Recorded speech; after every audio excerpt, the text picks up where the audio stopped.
Obviously, it would help if you played football. It would help if you coached. But I started at amateur level, and then I went to semi-professional. And I didn't do my coaching matches, but I could do a position analysis because I was trained by a guy who was a specialist for position analysis. Then I did my coaching matches. Did it help my scouting? Not really. A little bit in certain areas. But I can scout without coaching qualifications because people have done that it's a completely different job. And if they can look at a player more accurately, they can coach them more accurately. You've watched hundreds and hundreds of games, you know the levels, you know the standards. I remember Captain James Vardy, and he was in the non-league. And I said, he should be in the Premier League, and he'll play for England one day. And it happened. Because I could see the standard. And when you're analysing a player, and the other thing is, you're not this close, so you can't hear them. So if you can't hear them, you can't hear what they say. So you have to read the body language. And reading the body language probably is the most important one for a scout. I'll give you an example. You're worth £100 million. You're worth £150 million. Why is he worth £50 million more than you? I'll tell you.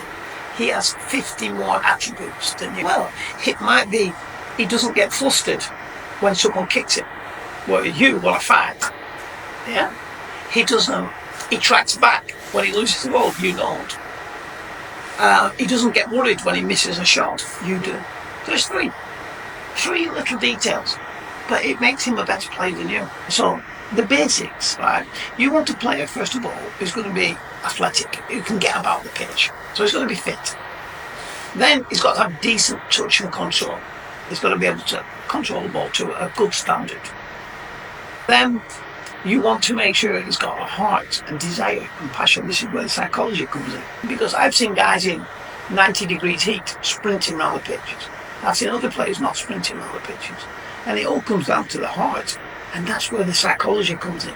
You have to get into a player's head. Then you've got to see if he's got the game knowledge and the football, the sport intelligence of the game. Does he understand the game? Does he play it correctly? Those four ingredients are the same at every level. But then there's that many attributes, and we're talking about 300 attributes, that separates one player from another player. It's their character, the player's attitude, the player's touch, the player's control, the player's heading ability, dribbling ability, passing, vision, awareness, support play, defensive, there's hundreds and hundreds. But all this is combined into those areas I just talked about. It's very detailed. Because if you don't do it detailed, you can't separate one player from another player. The players will be the same. Players are not the same. Can you see? So everybody will look at it different, and it depends what you need for the team. So players from Liverpool might not fit in the system of Bayern Munich. Players from Bayern Munich might not fit in the system of Liverpool. On our way to Beijing Goan Football Club, we're going to have a walk around the football club, a couple of interviews, photographs, things like that. And tonight, the final exam for the course on level 4, where we pick a player from the game, and then all the students have to analyse the player and then do a written report. I'll be doing a report on the same player. 我是15年的时候在英国上学读书，然后呢，我们都是在那个利物浦大学那个足球产业 MBA。无论我走到哪儿，看这个比赛，这个球场是英超球场，还是社区球场，还是这个的这种草地上，你只要有比赛在的地方，都会有球探出现。你都会发现有一些人，这个拿着笔在那记，然后呢，但是呢，你也不知道他是在干嘛，或者他为哪家俱乐部工作，但是呢，他就会有一些人在那记完了之后，让我们然后他聊聊天，然后这个人就走了。就你无论在哪儿，你都碰到这样的人，但你不知道他具体是在干嘛，或者说为谁工作，或者在看谁，或者这样。但是每个球场我们都会碰到。网上看到了有球探课，IPSO的球探课。当时我对球探也是完全不了解，只是知道球探这个名字，但是不知道球探具体是做什么的，所以当时非常的好奇。然后在这个课上，当时就是认识了科林讲师，是16年底回的国，然后在回国之前，我就跟他说，我说，我想把这个课带回到中国来，因为当时国内这个足球还是比较火热的，确实体育产业和足球产业处于那个金元政策刚开始的阶段。We obviously give them a little bit of something to do helping us, and they set it up in Holland, and then we'll go Germany, then France, then it's the same with South Africa just recently. It's the same with America, it's the same with Canada. Whichever country, we just need one guy over there to help us promote it and set it up, and it works. The player we're going to report on is number 8, Kuja. If he gets injured, then we'll move on to number 37. We need a backup in case he can get injured in the first 5 minutes. 我前面考过中国足协的司机教练员，然后也带过青训，然后也带过这个校队。从19年开始关注IPSO的这个球探培训，然后一直参加到现在为止，参加了第4次。国内的从业人员可能就是说相对来讲，这个对于足球知识的理解相对的比较浅一些，所以呢，我就跟科林建议，我说其实在我们国内更适合的去开设一些就是青训类别的球探课程，甚至关于是足球知识的普及的这样的一些课程，然后我们一起来就是说设计了这个现在的3级课程，叫青训球探课程1级、2级课程。我们的课程已经变成了5级了，从1级、2级、3级、4级到5级，从浅到深。People seem to think different countries, different cultures, different types of players. No. And sometimes a player from China might suit the English game because they're very fit players and they can run all day, they've got great engines. Somebody from a hot country like Saudi Arabia might play a little bit slow tempo because they're used to the heat. So if I go to India, for example, I can see if a player's good enough for the Premier League just by watching it. Somebody from China will go, no way. What do they know? Have they been to the Premier League? Have they seen the standard? Have they watched hundreds and hundreds of games? I have. So I know when someone's good enough. But when you look at a game, you might see 2 from one team or 2 or 3 from the other team. Out of 22, there'll be 5. It's not a lot, but it's a starting point. But I once saw a Brazilian player, and it was called Renatinho. And this player was playing for Guangzhou Organoff, and I was amazed at how good he was. And I mean, wow, I mean, world class, top level. I was working for Middlesbrough, and I said to the guys, my boss, I said, just have a look at some videos of this guy, because off the game he's a world beater. He's about 28, and we couldn't get him out of China because of politics, red tape. He was a young player who went to Japan, and then Guangzhou Organoff bought him from Japan for $3 million. There'd be no scouts in Japan from England. There's no scouts in China for England. Anyway, going back to this player, Renatinho, and this is a typical example of a young Brazilian going to Japan young, and he should have gone to England or Spain because he's a world-class player. He's been missed. He's been missed by all the scouts. Why? Because there's no scouts there. So what we're trying to say is, don't underestimate countries. Yeah, you've only got to look at some of the players now in the Premier League. They're from Egypt, Mo Salah. Yeah. They're from Morocco. Countries you think, oh, they're not good, the standards are poor, but no, but the players are really good. Yeah, there's players all over the world. What there's not is good scouts to see those players.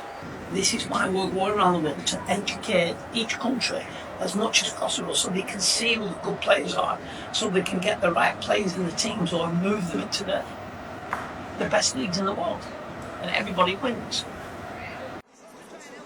When I'm trying to explain something to a Chinese person, they can't, there's a barrier because they can't register because they're not looking at the bigger picture.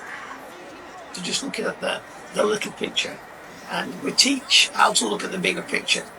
So if I'm looking at a game and I'm looking at you two as football players, I'm looking at you, and you're good players, but I'm also looking at the pitch and I'm looking at all the other players, how they're complementing you. But sometimes they can't see that because they're fixated on this, and you have to be able to look at the bigger picture. So basically, you're multitasking. Multitasking is watching 11 players at the same time. It's like, I'm looking at Mengo over there, or more here, but yeah, I can see you. And if you raise your hand, I I can see you raise your hand. This peripheral vision to be looking at lots of. I can see you just move 5 yards. That's a big thing. It could have been the wrong move, but it could have been the right move. This is why it's fascinating. I want you to use this in the report. Football detective. You're a football detective. There's so many things you've got to work out and calculate. You're at a crime scene. The crime scene is the football game. Statistics and data is getting more and more popular, but it's coming to the point where it's going over the top. What I would say is they're listening too much to statistics. Sometimes statistics can say a player's good, but actually when you're watching he's not. So statistics don't match. And I'll give you an example. You have a goalkeeper. Statistically, he's kept 10 clean sheets in 10 games. So he must be brilliant. But when you actually watch the games, it's nothing to do with the keeper. He's made no saves. The defence has been magnificent. But he gets the statistics because he kept a clean sheet. Can you see how dangerous that is? When you look at the statistics and data, it's how many passes, pass completion. Yeah, but again, it's a dangerous subject, this. Because pass completion, a player could be 95% accurate, but he's only passing from you to me. Yeah, or you to me, or being like a centre-back might only pass short. But if it's a centre-back who has to hit the long ball, his percentage is going to go down because it's a harder pass. But that might be more important than that little 5-yard pass. So this player who's passing short gets 95%. This player who's passing long and more dangerous gets 70%. So they think he's a better player when actually it's him. And then you might get shots. A player has 20, 30 shots at goal. Wow, great statistics. They're rubbish. They're 20 and 30 shots from a long way away. They're stupid angles, crazy shots that you shouldn't take. Another player has 6 shots, but they're all on target. How to use statistics well, but also how dangerous statistics are. Really impressed me. Some decent players. I've not been blown away by anybody.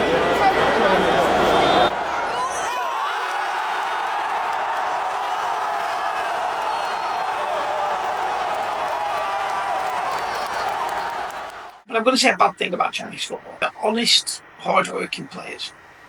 But sometimes the players play to the crowd instead of doing their own thing. I remember watching a game as it was Guangzhou RNF. And a goalkeeper threw the ball out to the fullback. All the fullback had to do was chest it, pull it down and pass it down the wing. That's all he had to do. But he tried to do an overhead kick. And it was crazy and stupid thing to do. Really stupid. And we all looked at each other and the guy did an overhead kick and kicked it down the line.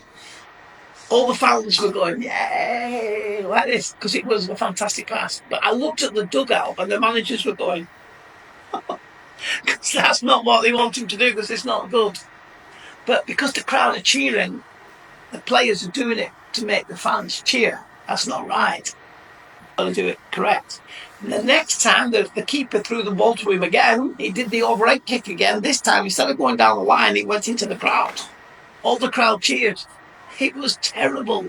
The managers were going crazy because this player was playing to the crowd, playing to the audience instead of playing for the team.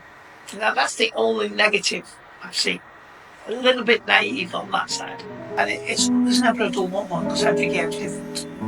Even if you have the same 11 players playing the same 11 players the second week, it's still a different game because of tactics. And it's fascinating.